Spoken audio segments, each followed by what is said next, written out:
Thank you for the nice introduction about it. Whatever the credit I am carrying behind me is a credit not alone to me. There is a credit of my students who worked with me day and night. So, doing all the hours, the struggle. In fact, during the early stages of my research, we struggled a lot to establish some concepts, especially the evaluation of natural chemicals, development of self-administering drug delivery systems, etc. We faced a number of troubles, and my students are patient enough to face these challenges in time. And there is a reward now I am enjoying before all of you. Thank you very much. So today's topic is nano drug delivery systems, current trends and future perspectives. Here, I am not interested in going into the much technology, etc. But what are the opportunities that we are having in nanotechnology, the scope and challenges and advantages that are there from these nano drug delivery systems. I am going to cover about the introduction, challenges, regulatory considerations, and future perspectives. So nanotechnology, as I mentioned in my introduction speech also, can be evolved from physical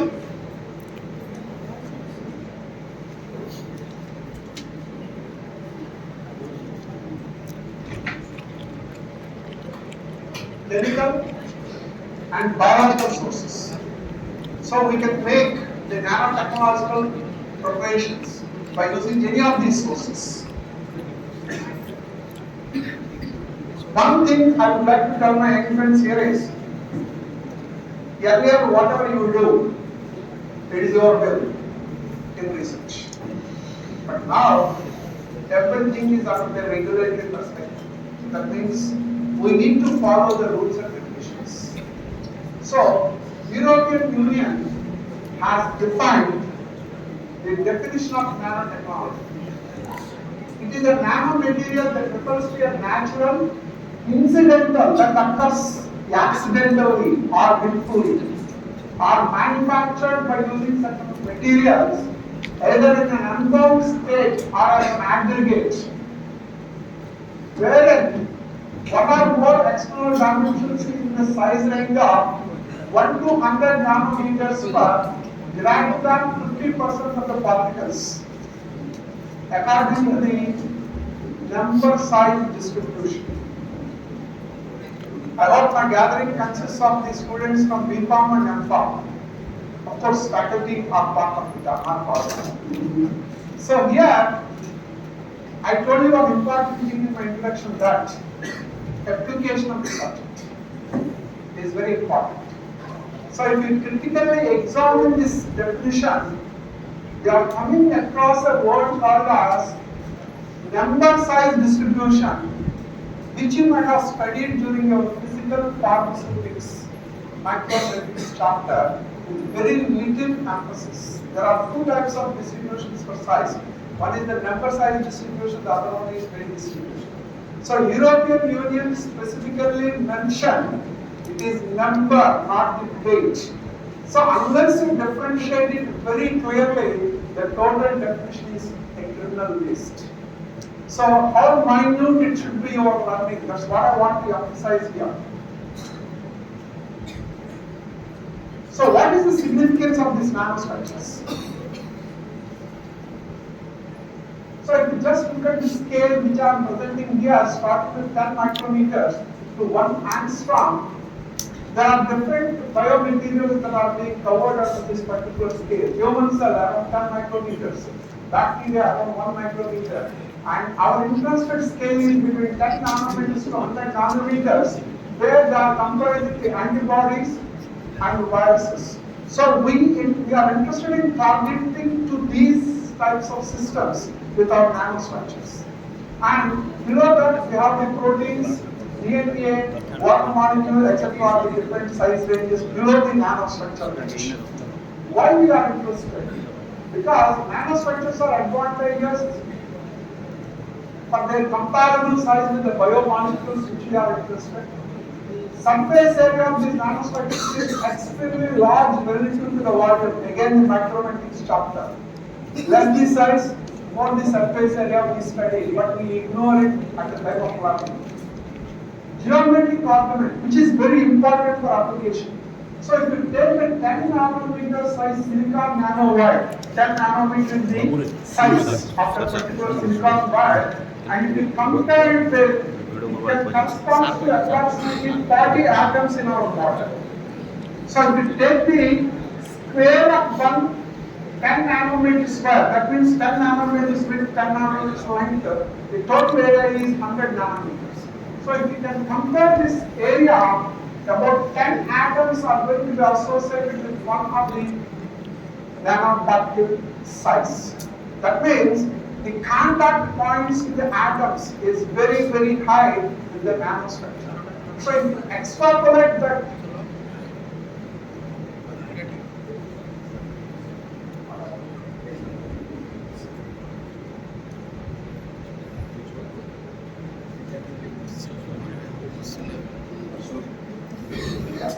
just a small number.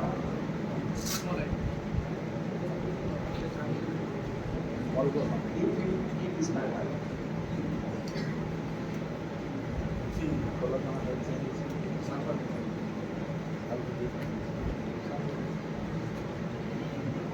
Take the same analogy with 10 mm wire, the spare area is 100, and 1 out of 10,000 atoms are going to associate with the surface of the wire. So if you are reducing the size, more number of atoms are probably to be associated compared with the larger sizes. That is the logic with which people are applying the nanotechnology.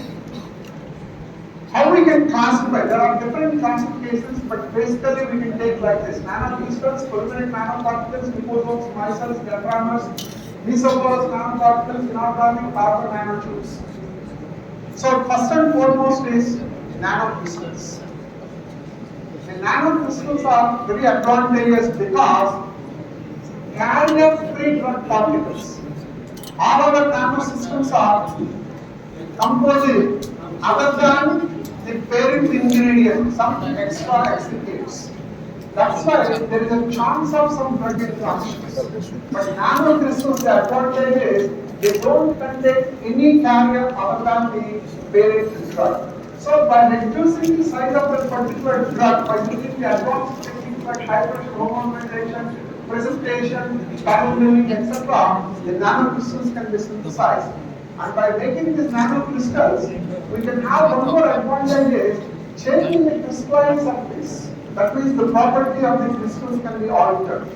So they can be administered through various routes by local, systemic, etc. And the major advantage is improved surface area with improved dissolution rate of the drug, improved saturation solubility, which is very important criteria for the drug action, and safe composition because they are not containing any excipients in it, and suitable for intravenous injection because they can be administered even through intra-arterial route, means the particle size can be very, very small, and high drug bioavailability, that is a major advantage.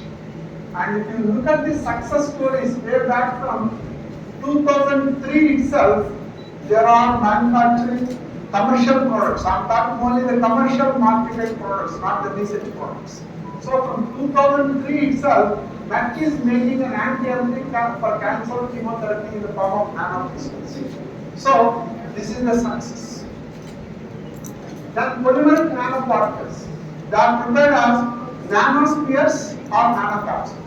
Nanosphere means a matrix-type system. Nanocapsule means the drug is entrapped within the total polymeric nanoparticle. So they are prepared by using precipitation, nanoprecipitation, double emulsification, polymer coating, and emulsification diffusion. These are the various methods which we are not interested in learning at.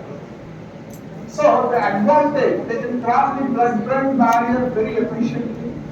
They can be used for gene delivery.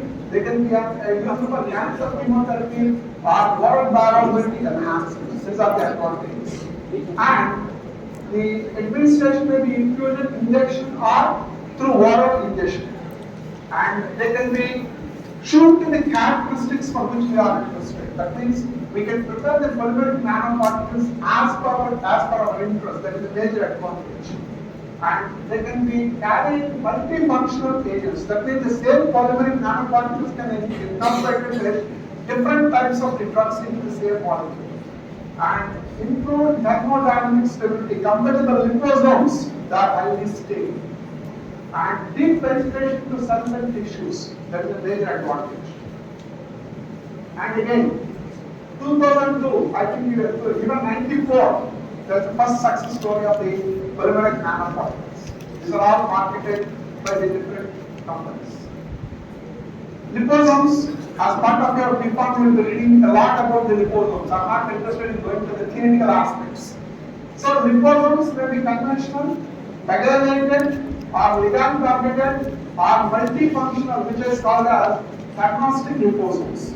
So you can see there are different applications. Because they are containing both hydrophilic and hydrophobic materials, we can incorporate a varied range of drugs into that based on the nature of the drug that is being incorporated in the liposomes.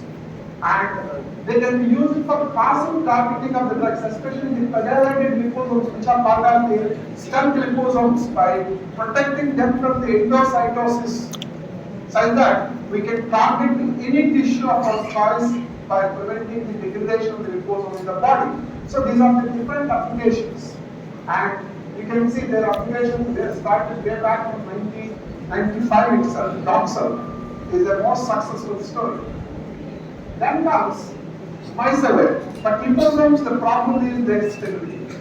So both are highly successful in the market. Again, stability is a big issue. I tell you a small thing. I think I have 1 hour of time. Okay, bring it. No worry. Right. So that doxorubicin, paclitaxel liposomes are patented and commercialized by the big multinational companies, having very huge amounts. NACO, when they wanted to start in production, they prepared the paclitaxel liposomal suspension for commercial application. Each injection of a med company is costing around 90,000. NACO introduced it for 7,000 into the market. Very excellent products, because the person responsible for making this product is none other than Professor Apte from Bharatiya University, who resides in Bharatiya and joined as the research director of NACO, who is a good friend of mine. And it is introduced into the market. Merck and other multinationals who are selling their product more than 90,000 created so many hurdles of compliance. This is getting coagulated, this is getting precipitated, drug capacity is not sufficient, blah blah blah blah, etc. To the Director General Drug Control Administration. So every time they used to get a warning. This is the complaint, please answer. So finally they are very successful in defending all this, and they are forced to reduce the cost to the NACO cost. Reason being the competition market. So success is very important in defending also. We have to defend what we are doing positively for any formulation that is developed. And micellars are very important because to overcome some stability issues, micellars are developed and they are containing both the hydrophilic as well as hydrophobic moieties. Thereby, drugs can be effectively incorporated, and because the hydrophilic coat is there, they can have easy penetration through biological nucleus to a great extent, except the lipophilic areas. So high loading capacity, good stability, prolonged circulation time, less number of side effects, and protect internal drugs from degradation, especially the hydrophobic drugs. When they are going into the biological environment, there is a chance of degradation of these hydrophobic drugs by the various enzymes of the body. To protect them, if you convert them into micellar, they are highly protected till they reach to the site of action. And here, doxorubicin and paclitaxel, they are in the pre-clinical and phase 3 clinical stage development for commercialization. And dendrimers, These are one of the very classic molecules. There are controversies on this because some argue that primers are somewhat toxic. Some argue they are biosafe.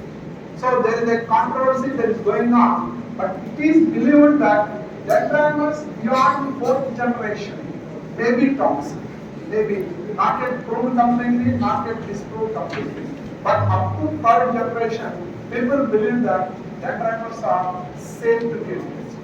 So what is the specialty of a dendrimer? They are like small balls with a very narrow size range.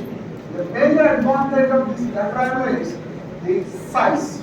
Unlike the other nanoparticle systems, their size is not in our control. Though the size range is defined between so and so to so and so, the size range is not uniform throughout. But for dendrimers, we can define the size range. Taking a dendrimer of 10 nanometers, almost 99% of the particles will be in the same size range without any deviation. The second advantage is, if you look at the structure, there are different colored dots which are there on the surface of the dendrimer structure. So they are having different types of branches starting in center. So we can add different molecules like direct molecule, drug. All these are the different codes. For example, we can give anything of our choice in the same molecule. That is the major advantage compared to the other molecules.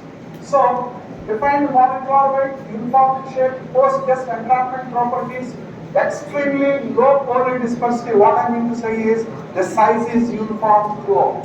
So, dendrimers are very useful molecules for making the drug entrapment. Again, N-acetyl cysteine is on the phase 1 clinical trial. Because of the controversies, what I am mentioning about dendrimers, they are not being commercialized so fast compared to the other nanosystems. Mesoporous silica nanoparticles.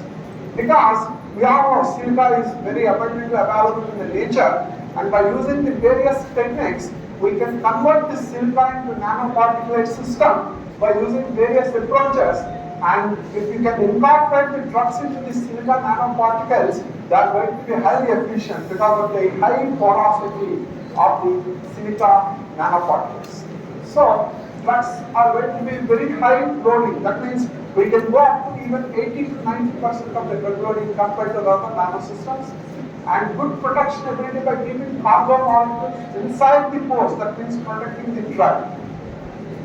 And controlled drug release ability, because the drug is completely inside the silica nanoparticle, the diffusion is the only mechanism possible for penetration of the drug outside into the distribution medium, and hence a constant drug release is possible with silica nanoparticles. And these are the different stages of the preclinical stages of the different drugs of the silica nanoparticles. Inorganic nanoparticles are gaining a lot of importance nowadays, because majority of the metals what are used for preparation of these inorganic nanoparticles are our natural body functions and food functions. For example, silver, gold, copper, zinc, magnesium, etc. When I went to Surat once, there is a big famous sweet shop, and the advantage of the sweet shop is, if you walk into the shop, there are so many stools near the counters.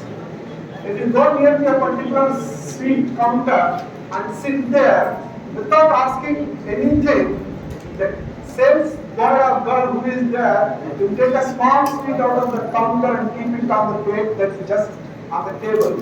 You can eat and eat. Like that, if you start from one end to the other end, you need not purchase the sweets. You can easily eat all the varieties of sweets and you can come out. But some sweets, of course, they will not eat for taste. One such sweet is behind that, and I casually asked, what is the cost? He said, k.v 15,000. Then I asked, what is it? It is the same sweet what you are displaying here with other color. No, sir, it is a gold wrapper covered sweet. The cost is because of the gold wrapper that is applied on it. Similarly, they have some sweets wrapped with silver. People are going to purchase and eat. That means these are natural conscious as per the body acceptance. So, because of that, majority of these metallic nanoparticles are considered to be highly safe except for few metals that are not considered. So, the advantage is they can be customized for the size as per our interest, large surface to volume ratio, surface plasma response because they have some different optical properties, and easy synthesis and surface conformation, less toxic due to inert nature. So these are all the positive sides of the metallic nanoparticles. Besides that, majority of these metallic nanoparticles are having antiseptic and antibiotic properties. That is the other advantage. That means they can prevent very effectively the infections. And these are the developmental metallic nanoparticles. Carbon nanotubes, compared to the other nanostructures what we have discussed so far, these are called as needle-like structures or carriers. Others are spherical or some shape, but they are needle-like carriers. So the advantage is they can readily diffuse into the different cells very fast, like a pricking. So they can go into the cell very fast compared to the other nanostructures, because for other nanostructures we have to evolve a mechanism of penetration into the cell, whereas for them they can readily penetrate. And they can be characterized as single wall or multi-wall, and very high elastic modulation mechanism. That means they can change their shapes because they are like tubes. When they are passing through the circulatory system, they can change their shape according to the curvatures. High electrical and thermal conductivity, prolonged circulation time, survival, all these are the advantages.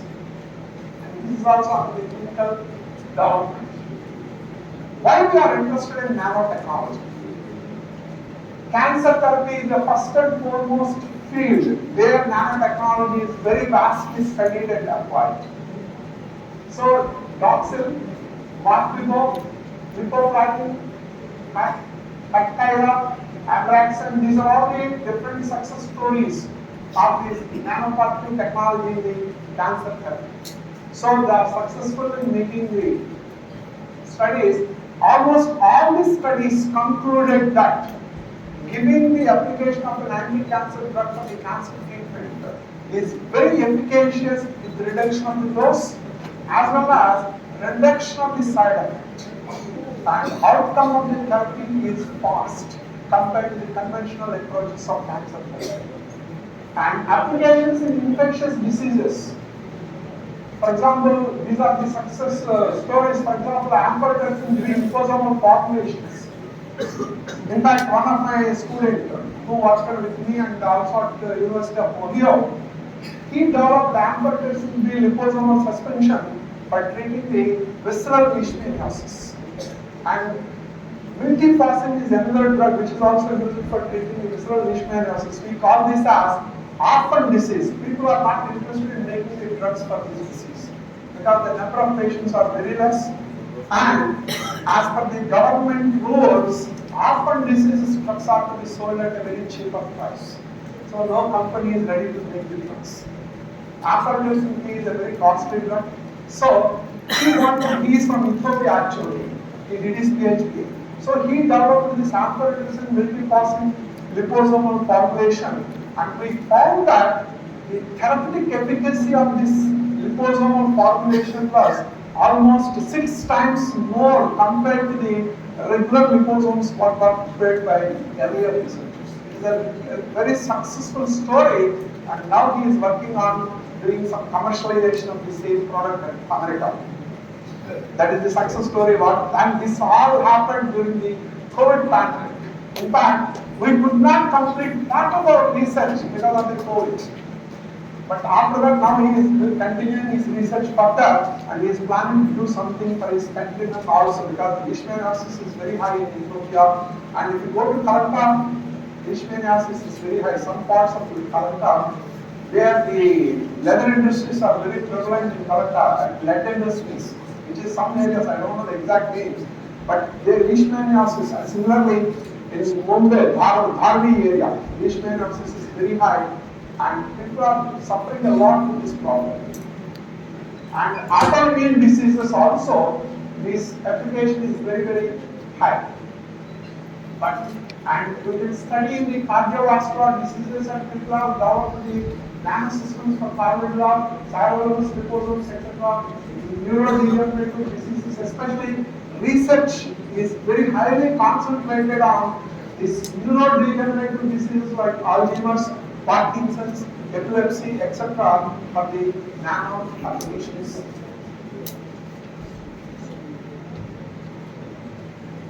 Something happened?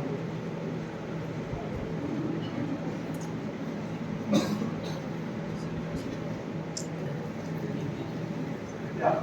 So I'm not boasting my research, but we also try to do some research in the nano applications. And the first and foremost application what we have done with nano one is development and application of phyrated dendron or visible nuclear to excitant for the control med delivery using acetylcholine as a border drug. And we got very good papers with an impact factor of more than 8 in 2 journals. So, and now the student is in Baptist at America. He is doing it as almost associate director of research. So I really thank the interest of my students. So he developed this, and we proved that this dendrimer, which is highlighted for a very efficient nucleation of acyl power in controlling the AIDS virus. And we also prepared terbinafine hydrochloride in controlling the fungal infections on the skin. And here I combined 2 ingredients. In my biodata, you might have seen studies on the natural polysaccharides. So gum-tara is one such natural polysaccharide which is abundantly marketed by the Indian Cooperative Corporation of Sakarna for different other commercial applications other than pharmacy. I thank my senior most, one of the founder professors of our college, Professor V. Bargarh, who initiated some research on this gum-tara in our laboratory and I am the research scholar, but unfortunately we could not continue the work on it for various reasons. So when I started my research interest, some of the teachers are doing different works. So I thought some clue, why should I go with the same school of the research of the other colleagues? So I started exploring the application of this gum-tara, and that inspired me a lot, and we are able to develop so many formulations of gum-tara using diversified applications in the development. And one such application is we prepared the liposomes of this terbinafine and incorporated that into the gum-tara gel and studied its applicability, and surprisingly the liposomal formulations which are incorporated in gum-tara showed more excellent activity compared to the pure liposomal gels or even the parent drug gel without any liposomal formulation. So that is a very good contribution, and again it is also very highly cited journal. And this is one more study what we have done is Fistin is an anti-cancer drug for treating the brain cancer as well as breast cancer. The major problem with Fistin is it is a very insoluble drug. I can say it is practically insoluble in water. So its transportation across the biological membranes other than the parent to administration is practically impossible. So what we have done is we prepared the cyclodextrin complex of this Fistin and tried to administer through water movement by enhancing its solubility to a great extent and protected the drug from degradation in the GI tract as well as its adverse effects to the other parts of the body, and finally it was targeted to the brain. And we are able to cross the blood-brain barrier very efficiently and deliver the drug. And all these studies we proved that, for example, this is the cytotoxicity study, and this is cytocompatibility study. So our product is proved to be highly cytocompatible in other parts of the body. So all these studies concluded that we can deliver this Fistin world, first of its kind, what we have reported. And that is permanent nanoparticles.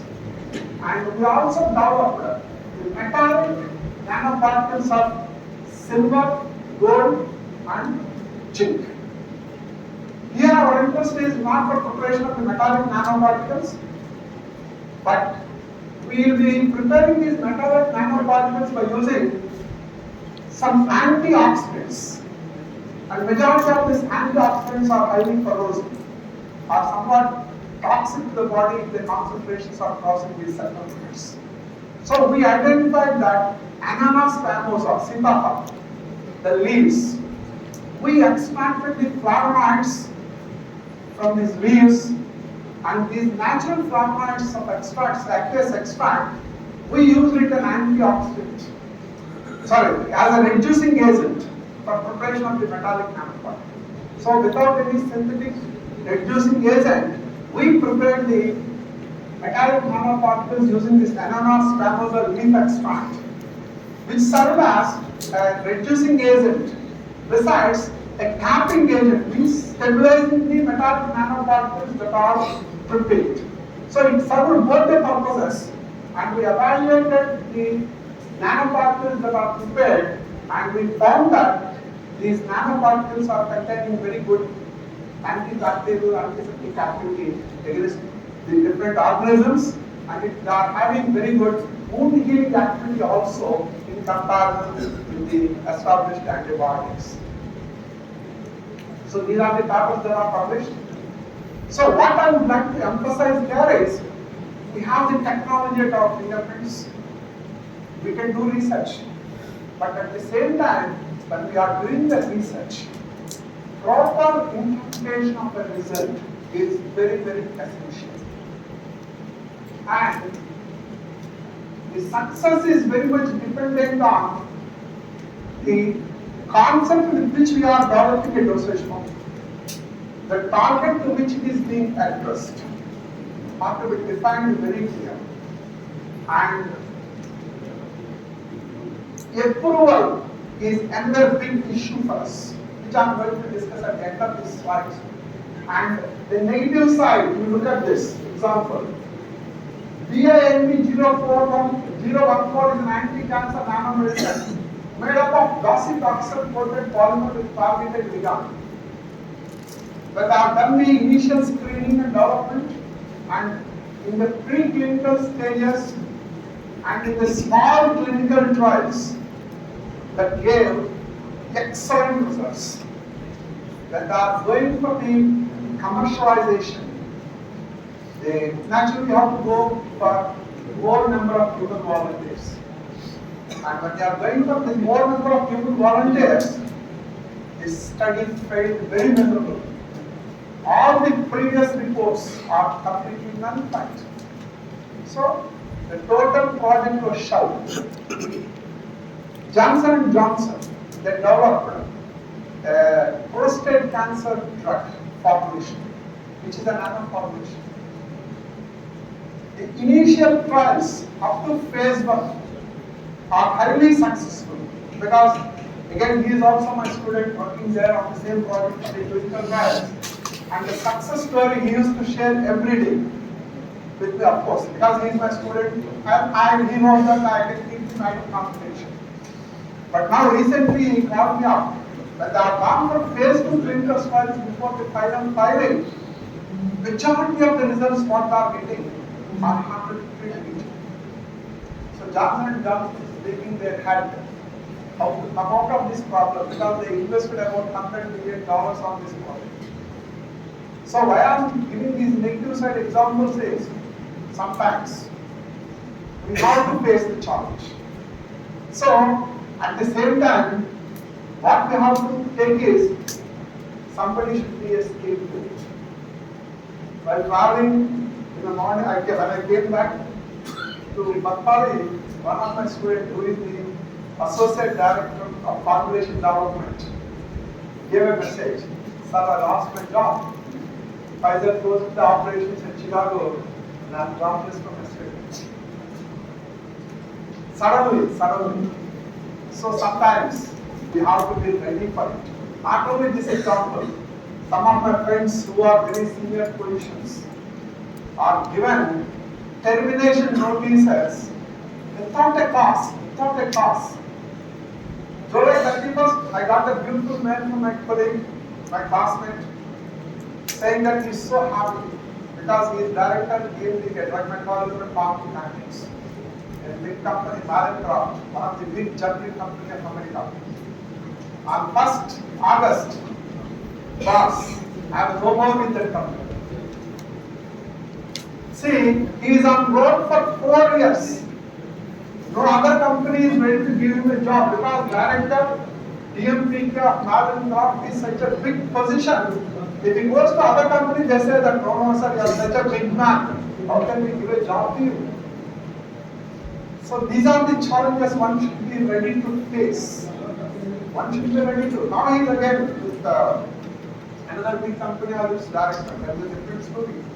But a struggle, one should be ready. Why I am telling all the negative side is, sometimes your research may fail, but don't get discouraged. I will give you one more example I will be taking. When I started my career, we worked with rifampicin anti-tubercular drug for government of controlled ventilation systems.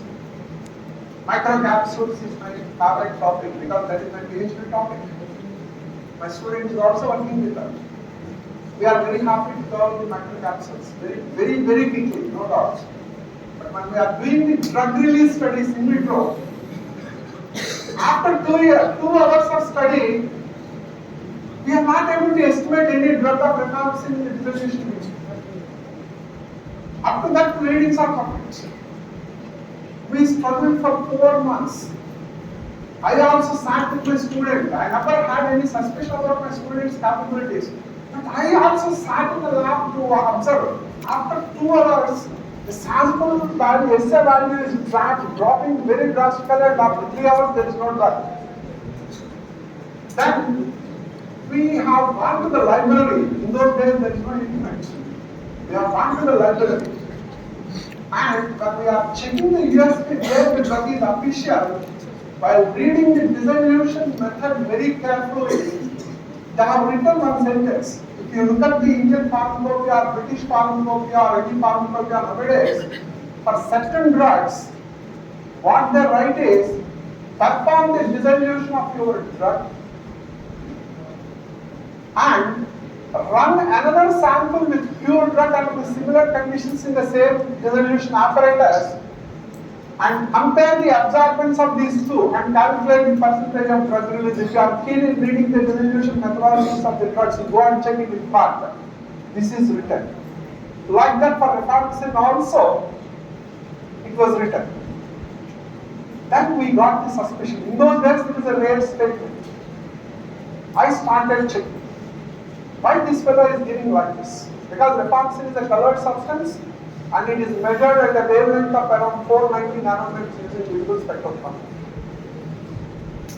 We are asked to compare the pure drug absorbance with the drug tablet dissolution or capsule dissolution, whatever that is. Then I started checking the drug profile, viscochemical properties.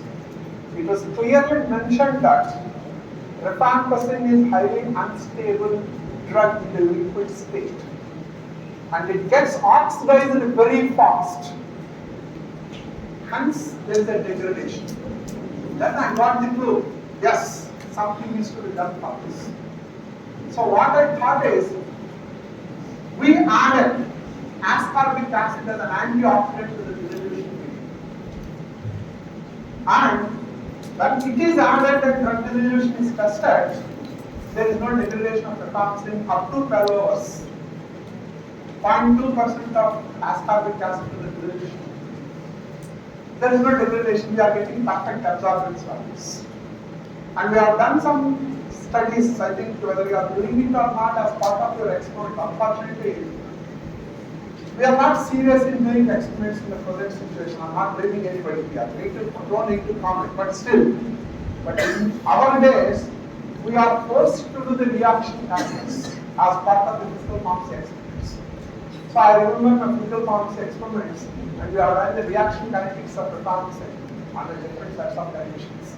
and calculated the reaction rate constants and correlated our study with the reaction rate constants and proved that the famosin is highly stable in 0.2% the ascorbic acid diminution. We published a small paper in Indian Journal of Pharmaceutical Sciences in those days. And honestly, it was re-cited by the United States Pharmacopoeia for protecting the drug in the derivative in the next years. They changed the derivative.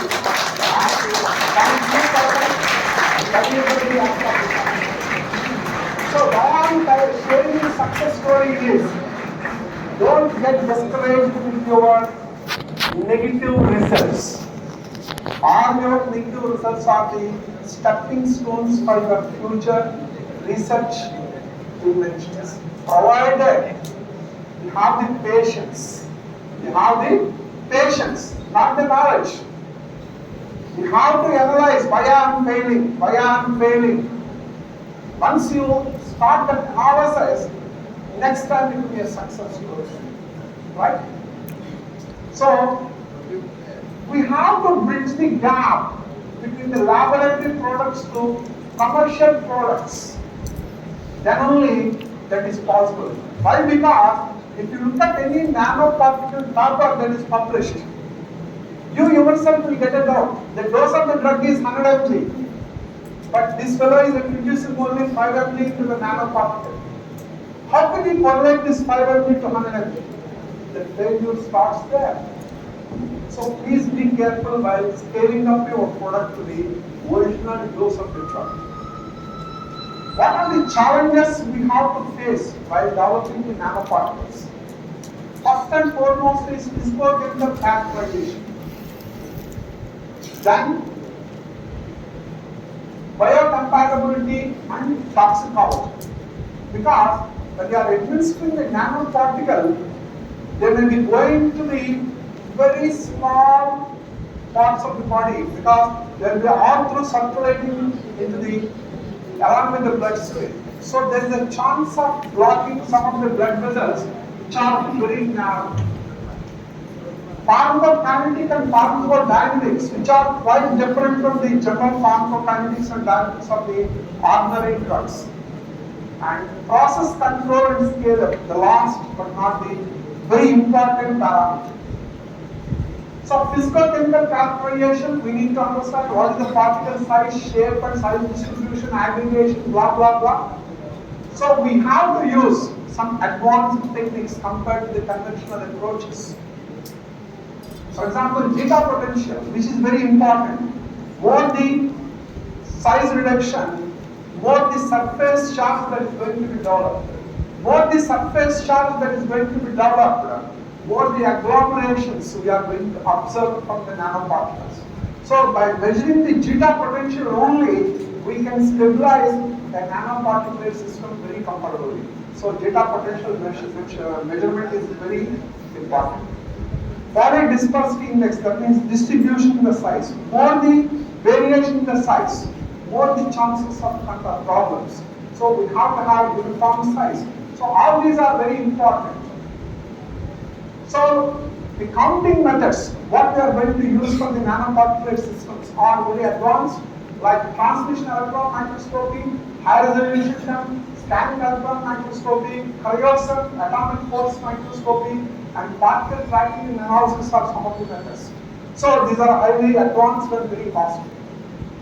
So fortunately, the lab which I am going to head are heading, we are establishing all these facilities. Mostly, if everything goes well, within 6 months, all these are going to be at the control of Andhra University.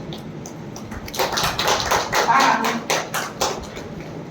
see again, your basic knowledge of micromatrix. Nanomaterial has 3 dimensions. We can measure the nanomaterial size in 3 dimensions. 2 dimensions and only in 1 dimension.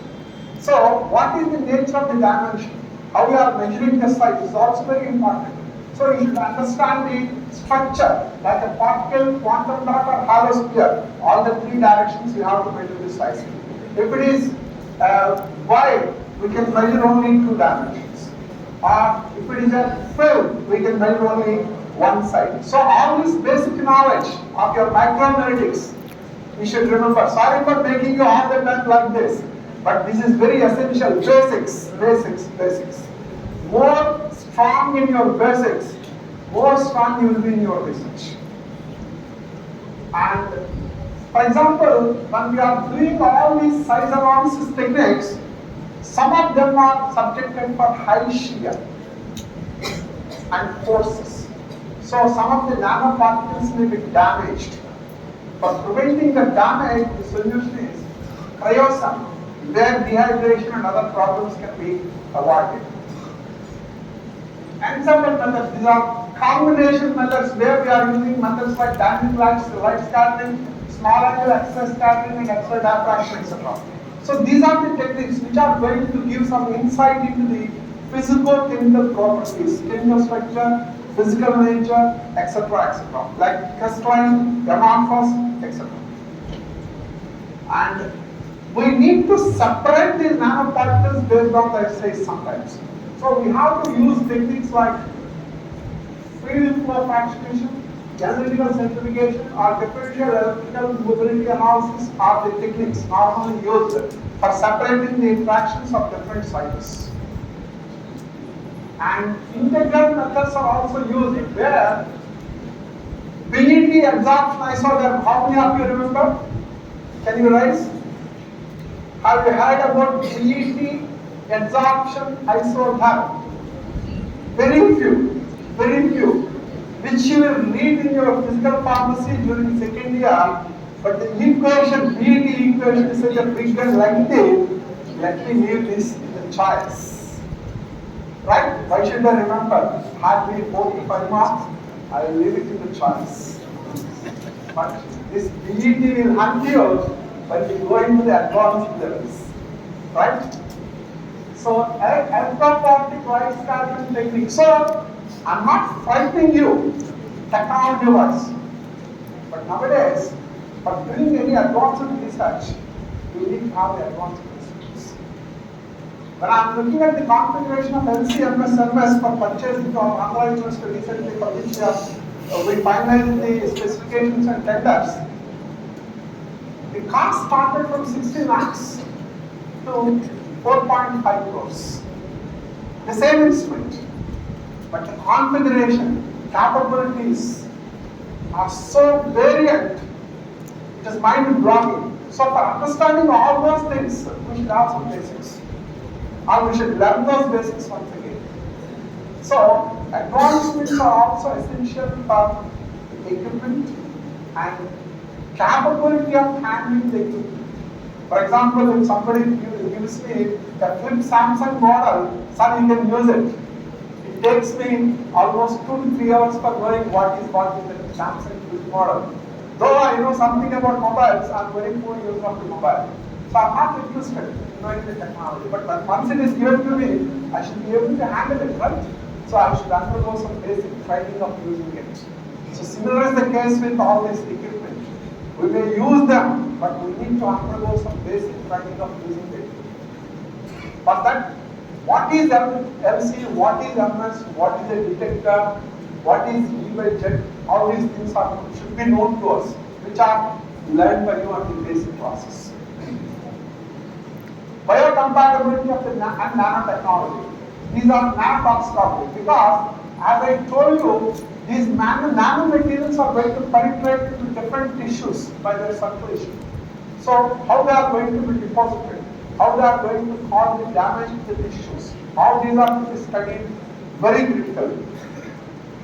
So, based on their size, their penetration may vary to the organs like the liver, kidney, spleen, heart, brain, lungs. So, more the size, less the penetration.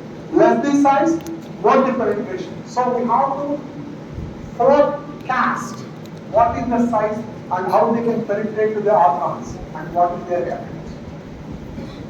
So, like your biopharmaceutical, your BCS classification, a nanopharmaceutical classification system, nanotoxicological classification system was proposed by Captain Muller.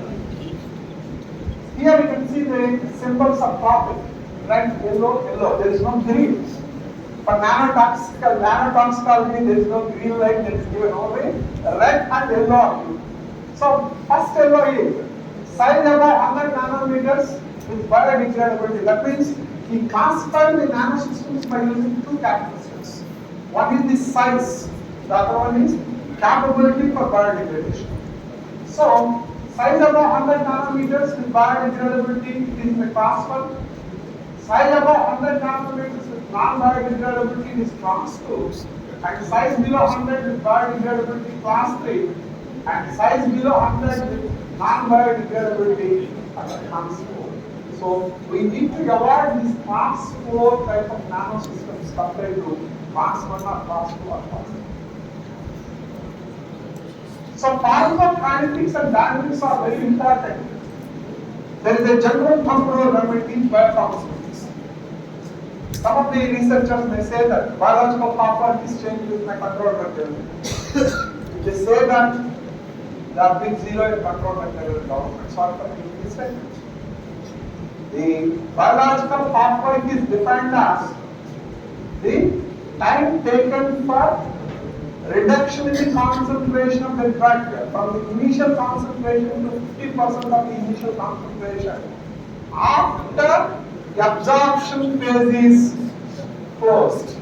That means there should not be any absorption of the drug when we are measuring the biological properties in the terminal portion. But unfortunately, when you are designing a controlled facility, the absorption phase itself is provided by 4 to 10 hours, depending upon the type of dosage form we are designing. You are doing the study for 24 hours. The absorption is still going on, you are measuring the biological half-life. Thereby, we say that properties increase, but it is not the terminal portion you are measuring. But in nanosystems, the problem is recirculation. They escape the phagocytosis and excretion pathways, and they are going on recirculating in the body itself. Thereby, there is a chance of increasing the elimination pathway from the drug. So, we have to put right efforts. What will be the delivery system, what is the target to which it is addressed, what is the type of the drug, and what is the target population, what is the type of the delivery system, methodology of the delivery of the drug. All these parameters have to be taken into account before saying the pharmacokinetics and dynamics studies. Scale up and reproducibility. When we are scaling up a product, including ordinary tablet manufacture, when you are making a tablet of 500 tablets, we will be using only a big motor and process. But when you are going for a 10,000 batch, we can't use it. We have to invariably go for a mixer or rapid mixer granulate of a small size. So when you are using a mechanical system, there is a shear that is developed, heat that is generated. All these we are going to cause, and there is a change in the particle character by reduction in the particle size. So all these are similar for even nanoparticulate systems. So the modern technology is to use techniques like QBD, quality by design. Again, my young friends hate biostatistics. Is there or not biostatistics? In the 40 itself, biostatistics is there in pharmacy, according to my norm, because it is uniform syllabus all through. So, biostatistics is a big issue for us. QBD, part of the biostatistics. Because we have to use the experimental designs. How to prepare the sample, what is the sample size, what is the mean, what is the standard deviation, what is relative error, all these are the concepts. But we don't want mathematics. Right? I'll ask one small question at the end of my lecture. I'll ask you. Similarly, PAT is a system for designing, analyzing, and control manufacturing through time measurements, which is mandatory from US FDA part. Right? So we have to define all these things. What type of PAT that is being used for scaling up of the product? What type of QBD that is being used by you for making your product during the scale up? All are to be given in the document what is being submitted for approval to US FDA, without which US FDA will reject. The computer itself will reject your application, not by manual. So all these are very important tools which you should learn, which is there in your syllabus. Concentrate on them. Last but not the least, ethical issue. If you just read the statement, majority of the anti-cancer drugs that are being taken from clinical trials, they will not do phase 1. They will directly go to phase 2. Recently, I again tell you, the same person who was the job that once spoke on August 1st, he is now the director. He called me one day, boss, I am coming to India to see me at the airport. Then I asked him, what is the surrender? I have a business trip. He came all the way from New York to Visakhapatnam to see the injection of an anti-cancer drug developed by the Sandwich to one patient at a hospital in Visakhapatnam. That's it. Because they gave the contract, that fellow is terminally ill cancer patient. They wanted to conduct a trial on the terminally ill cancer patient for their product. And he traveled by business class, stayed in a 5-star hotel legally. Of course, he's having his mother in Visakhapatnam, so he stays with her only officially. So he hired a beautiful car. So the total cost of his trip is 15 lakhs. For one injection that is going to be given, which he wants to supervise, that's it. For one day. Like that, he went to Cochin, he went to Chandigarh, he went to Hyderabad. That means there are only 5 places, 5 injections for 1 week. So you can imagine what is the cost involved in carrying out a clinical trial. But what is the benefit that terminally ill patient is going to get? We know he is terminally ill. That means no chance of survival. But the result that is obtained by administering the drug to this patient may be useful for the next generation. Right? So sometimes people may say, I don't want. Or they may say, I want. Whatever that is, we are not bothered. Similarly, when we submit a protocol for approval, the committee consists of at least 8 to 10 people from different fields. A lawyer, a priest, a social worker, who are not having any knowledge of pharmacy or clinical trials. One day simply said, no, sir, a priest, I am not going to give any affiliation to the religion, please bear it. But he says that it is against the ethical issues of our religion. I don't want to use it. He may say, if he says it cannot be taken. Social worker, no, sir, you are using this volunteer as a guinea pig. It is very unethical. That is not right. We can't. So these are the ethical issues that are involved in carrying out the clinical trials of a successful product. One should be very careful with not. So what is the problem? It is the problem of the researcher to answer all these queries. I answer these questions. Because I used to see in k.v Ethical Committee where so many unwanted questions are raised by the ethical committee members, especially this group one I am talking. So the researcher has to clarify all these questions, then only will get the clearance. And everything is successful. But regularly, I tell you my experience. We collaborated with Dr. Reddy's for development of a chronotherapy drug delivery of a drug, which we are very successful. They came forward and taken our technology to scale up. They have gone up to the scale up. When they filed their application to DCGA, CDSCO, even today they have not cleared the application, saying that there are no regulations related to chronotherapy drug delivery in India. We talk a lot about gastric protein or gastrointestinal drug delivery. Even today, though companies like Simpa, Ranbaxy, Reddy's, carried on, they developed the gastric protein drug delivery and marketing that under the name of controlled drug delivery or extended release.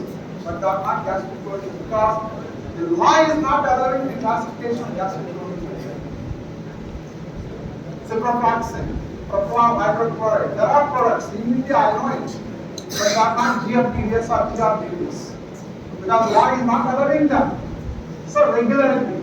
So the regularly first asks for efficacy, stability, doses and exposure time, and biosafety. If you satisfy all these four concerns of the regulatory, there is a chance of approval of the product. So there are different agencies of the different heads of the different countries like US, EU, India. These are the organizations which are responsible for giving the approvals.